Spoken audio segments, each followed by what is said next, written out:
ایک بچی نے کہا میرے بھائی نے مجھے ایک پیر صاحب سے بیعت کروا دی، پیر صاحب ہمیں بے پردہ سامنے بٹھا لیتے ہیں، تو کسی نے آبجیکشن کیا کہ حضور یہ بے پردہ عورتوں کو سامنے بٹھانا، کہا کہ بے وقوف ہو، فقیر کی نگاہ سے کیا پوشیدہ، مرید کا باطن پوشیدہ نہیں ہے، پردہ کرنے کا فائدہ کیا ہوگا؟ واہ، دیکھا آپ نے یہ لاجک کتنی زبردست پیش کی۔ اب اس سے کہا تو اپنی بہن کو لا کے کسی کے سامنے کھڑا کر دے، وہ بھی پہنچا ہوا ہے، پردے کا فائدہ کیا ہے؟ اپنی بیوی کو سامنے لے کر آؤ۔ ہم جیسے بے وقوف سنی ان لوگوں کو تقویت فراہم کر رہے ہیں، اسی لیے ہمارا مسلک تباہ ہے۔ آپ پڑھیں ذرا کہ کیا ہے ڈبہ پیر کون ہوتا ہے؟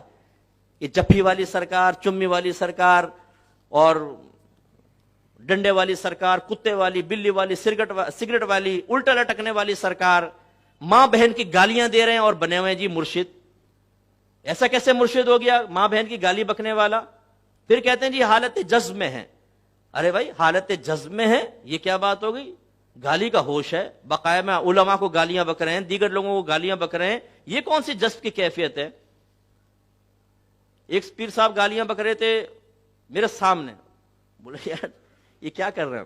مرید کہتا ہے آپ کو نہیں پتا، یہ بڑی معرفت کی بات ہے۔ یعنی ماں بہن کی گالیوں کے اندر معرفت یہ مرید نے ڈھونڈ لی، اتنا پہنچا ہوا تھا نا، ہم جیسے کو تو پتہ ہی نہیں چلا کہ اس میں بھی کوئی معرفت ہوتی ہے۔ حرام ہے، یاد رکھیں، گالیاں دینا حرام ہے۔ وہ پیر بیعت کے قابل نہیں ہے جو یہ خباثت کرے کہ وہ علماء کو گالیاں بکے اور منہ سے گندی گندی باتیں نکالے۔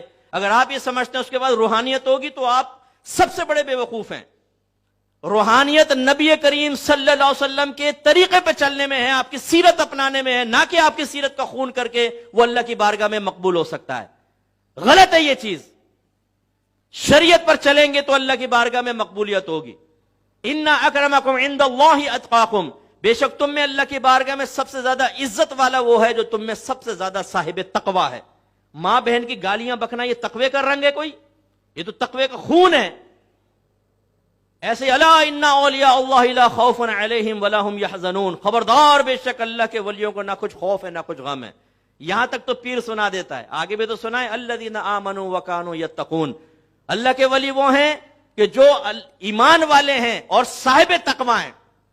اس لیے مالک بن دینار رحمۃ اللہ علیہ فرمایا کرتے تھے اگر کوئی ہوا میں اڑے کوئی کمال نہیں، یہ تو مکھی بھی کر سکتی ہے، اگر کوئی پانی پہ چل کے دکھائے کوئی کمال نہیں، یہ تو ایک تنکا بھی کر سکتا ہے، اصل کمال یہ ہے کہ نبی کریم صلی اللہ علیہ وسلم کی شریعت کو اپنائے۔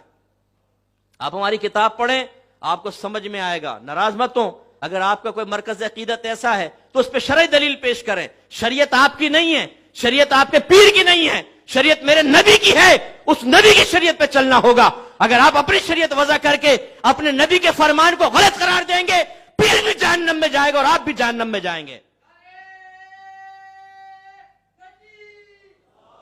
یہ ڈرامہ بنا لیا جی، ڈنڈے والی سرکار، داڑھی غائب ہے، زلفیں بڑی بڑی ہیں، گلے میں مالائیں، انگوٹھیاں چڑھائی ہوئی ہیں، حق کے نعرے لگا رہے ہیں۔ بچہ تو کچھ پریشان لگتا ہے، ہاں بابا پریشان، ادھر آ، یہ ڈنڈا مارا، جا بابا کی جیب بھر جا۔ ارے بھائی تم نے فراڈ کر رکھا ہے، تم نے شریعت کا مذاق اڑا رہے ہو۔ یہ مزارات پہ اکثر آپ کو مجاور ایسے نظر آئیں گے،